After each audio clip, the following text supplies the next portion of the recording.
Welcome. In this video we're going to discuss the collection for Rhythm Plus samples, basically a 28-day cycle collection of saliva for hormone assessment, the Adrenocortex stress profile, and cortisol awakening response curve specimen collection.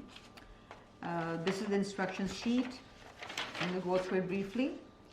These are the contents of these two boxes. It'll have these 18 vials.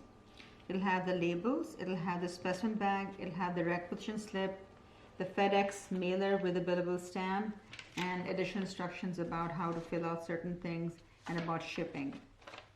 I recommend that when you get the kit, open it all up like this, spread it all out, and read the instructions carefully first. This is the first thing you should read. And then go to this slip called the requisition slip. The first thing is, this does not require any signature from our practice because the name of our practice is already written over here. So it doesn't matter whether the signature is here or not. A lot of patients ask for the question, but it does not require the signature. Secondly, when you go to the billing section, if you are Medicare, then you just check Medicare. If you are going through regular insurance billing, then you check this thing. But if you're just cash pay, then you can submit 25% of the cash price that we have informed you of and put that over here. We will provide you with the ICD-10 code, so you don't have to worry about that. We will instruct you about this thing. And when you come to this section, you write the date of the final sample collection over here, and then check this one out because we are collecting a 28-day cycle, or basically the entire menstrual cycle saliva samples. So you check the last one because we're also checking your cortisol awakening response curve as well as the adrenocortex stress profile. On the back, when you go, you have your person information, insurance information, your payment information, and this is for Medicare patients. So you sign that. In fact, just sign it, everything, and then this goes in the mailer when you ship the entire all the samples. So now what do we do? So when you open this thing, you will find these tubes, and you get to this thing. So this actually are the labels, and you can see it has 1, 2, 3 all the way to 18 numbers. And if you see closely, it has name, date of birth, date, start time, and stop time. Basically, put your name and date of birth on all these.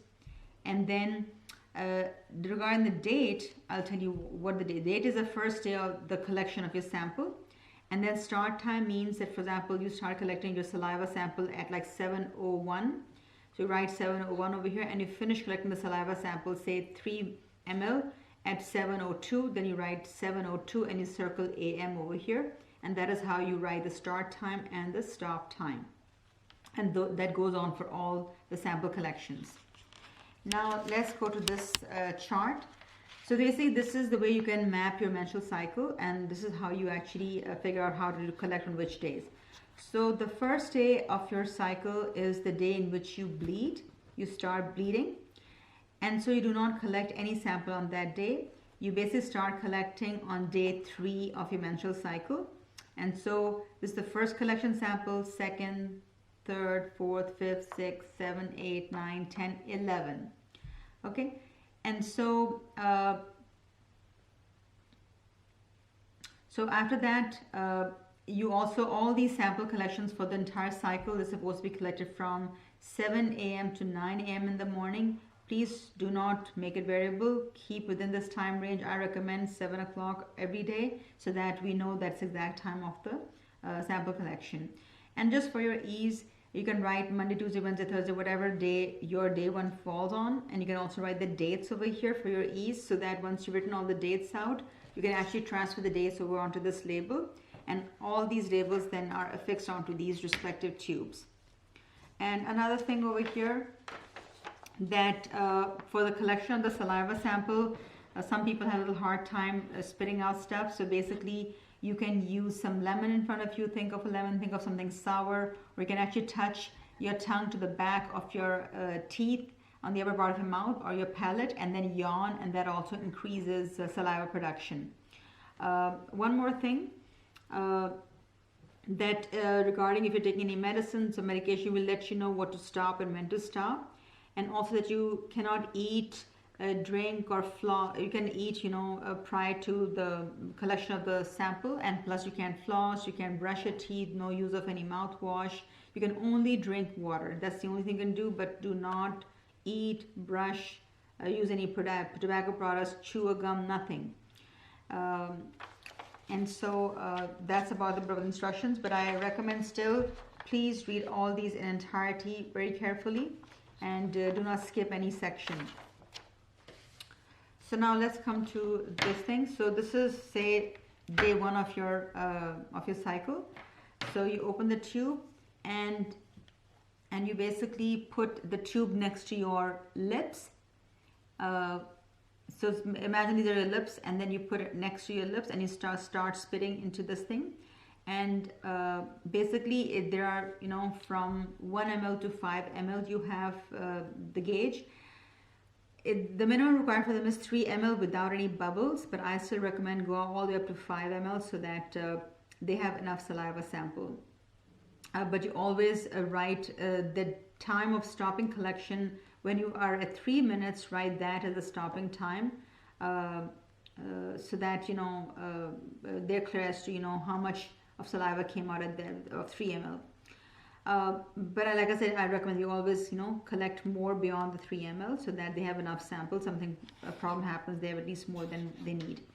And basically, once you collect the sample, you close it, you affix this thing label onto here, and then you freeze it in your freezer vertically like this. You can use a little tray or whatever, but please freeze it vertically. And this way you go on day 2, 3, and all these different days of collection for all the saliva samples. And so now when we come to your the 29th day, basically after you've done the day 28, on the day 29 now, you're going to collect your saliva sample for your cortisol awakening response and stress profile. So what do? The night before you're supposed to collect, these are the blue tubes which will be applicable. So you will be basically needing label 12, 13, 14, all the way to 18. And again, label the whole thing the night before, and say you wake up at 6 o'clock in the morning. Do not turn the light on, it's mentioned over here, and keep a very dim light, because if you do turn the light on, it, you know, drops the melatonin levels. So you basically make sure that light is not on, and then basically you start spitting into it. The minimum requirement for this morning sample is, as it's mentioned over here, is 1 ml. However, I like I said, you know, again, say you start collecting the sample at 6:01 and you finish collecting the sample of 1 ml by 6:02. You write, or within the minute, if you're finished, you just write the same time over there, but you still continue to collect more. But for the 1 ml, just do write that this is the amount that you collected, and always go above. So for the purple or blue top, you basically need only 1 ml. Make sure there are no bubbles which are accounting for the amount of saliva. And so say this is a waking up sample, and then at 30 minutes, say 6:30, now you will go and collect the second sample. By this time you're up and about, walking around, and so this is the 30-minute sample that we are checking on you. And again, you cannot floss, you cannot brush, don't do any of those things. No, only drinking water is allowed. And you collect the second sample. Again, minimum requirement is 1 ml, but you can go all the way up to 5 ml. I do recommend you could submit more than 1 ml, and you always write the time. That say you start collecting at 6:31 and you finish collecting the sample of 1 ml by 6:31 or 6:32. Then you write the time of finish over here of 6:32, and then affix that over here. So this way you have these two samples. And as you collect them, you should freeze them also right away. Again, like I said, vertically freeze them in your freezer. And of course, then you go to the sample collection between 7 to 9 a.m., then between 11 to 1 p.m., between 7 to 5 p.m., then between 10 p.m. to 12 a.m., and then if you wake up in the middle of the night, 2:30 to 3:30 in the morning. And that's how you collect the white tops this time, not the blue tops. The blue tops are only for waking up in the morning and at 30 minutes when you wake up. That's only the 2 times. The rest are all white tops. So this way you'll be submitting 18 samples. On day 29 is this day, the day when you'll be collecting your sample for your cortisol awakening response as well as adrenocortex stress profile. Okay, so once you have collected all these samples and they're frozen, you put them back like this in here. These have been already all affixed onto all these. And so you take this specimen collection sample. It has a blotting paper inside it to absorb any moisture. And you basically put these in here. Normally sample bags have, and you write frozen over here. Normally these collection bags do have a little sleeve and to put the requisition slip, but I see that doesn't have a sleeve in here. Actually, no, I don't see a sleeve over here. So you basically seal it, and you I recommend that if you can get another separate bag like this, or a bag like this, and then put it in here so that it doesn't become wet or get moist. You put that over there, and then now you get the FedEx mailer, and you fix it onto this over here. Now this this purple label shows overnight shipping. So if you do finish all your sample collection on a Friday, then you can submit it on Saturdays. But since you're collecting all the way up to 2:30 in the morning, I do recommend that you wait and never ship out on a Friday. Always ship out on between Monday through Thursday, never on Friday, so that you don't run the risk of it sitting somewhere and everything, you know, the sample getting destroyed. So I definitely recommend only shipping out the sample between Monday through Thursday. If you have a holiday, wait for the holiday to go away and then you submit it, rather than, you know, send it around the holiday time and then again it sits somewhere in some shipping place or sits in the post office box or somewhere, and the samples get all defrosted and they're destroyed. So the whole idea is that they get them in time. That's why they have an overnight shipping for these samples. So basically you stick it over here. You have hopefully put this in another Ziploc bag to keep it dry. And then you put these together in here. And then you seal it. You remove this from here and you seal it. This is affixed on it, and now it is ready to be shipped. And that concludes the instructions for your cortisol waking response curve, your Rhythm Plus for the 28-day cycle, as well as your adrenocortex stress profile. Thank you.